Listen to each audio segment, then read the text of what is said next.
তো সুন্দর একটা বাটি, তার মধ্যে সাদা, লাল, কমলা বিভিন্ন কালারের একটা ব্রাস্ট মনে হচ্ছে, তাই না?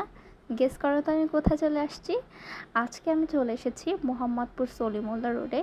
মোহাম্মদপুর স্ট্রিট ফুডের যত ধরনের ভিডিও আছে সবগুলো ভিডিও সার্চ করলে সম্ভবত প্রত্যেকটার উপরে যে নামটা আসবে সেটা হচ্ছে কাশ্মীরি বাটি চাট।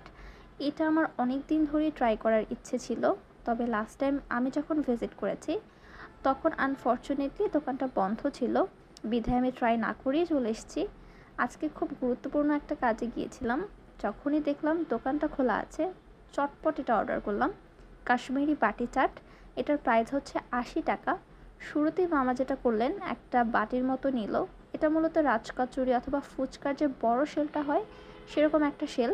এটার মধ্যে উনি একটু শুকনো ডাবলি বা চটপটির মতো দিয়ে দিল, চানাচুর দিয়েছিল, কাঁচামরিচ এবং অনেকগুলো টক দই দিয়েছে। টক দইয়ের অ্যামাউন্টটা হিউজ ছিল, এখানে উনি ভরে ভরে 2 চামচ দিয়েছে।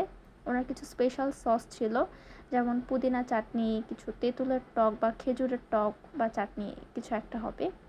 অনেকগুলো কাঁচামরিচ দিয়েছিল, উপর থেকে টমেটো দিয়েছিল, কাঁচামরিচ দিয়েছিল এবং ওনার কিছু স্পেশাল মিক্সেস স্পাইসেস উনি এখানে ইউজ করেছিল। উনি খুব গ্যারান্টি দিচ্ছিল এটা আনডাউটলি খেতে খুব ভালো হবে। আসলেও খেতে ভালো, তবে আমার কাছে মনে হয় যে এটা একবার ট্রাই করার মতনই একটা জিনিস। 80 টাকা দিয়ে হয়তো এই আইটেমটা আপনি খুব বারবার অর্ডার করবেন, বিষয়টা এরকম কিছু না। টেস্ট ভালো, তবে এত দূর থেকে গিয়ে আসলে শুধু এটা খাওয়ার জন্য আপনি যাবেন, বিষয়টা একদমই অর্থিত আমার কাছে মনে হয়নি। এবং এটা খাওয়াও একটু ঝামেলার, বিকজ একটা প্লাস্টিকের চামচ দেয় যেহেতু, সো খেতে একটু প্যারা লাগে, বাট ঠিক আছে, লাইফে একবার দুবার ট্রাই করাই যায়। তারপরে আমরা সেলিম কাবাব ঘর থেকে অর্ডার করেছিলাম একটা বিফ চাপ এবং ছিল সাথে লুচি।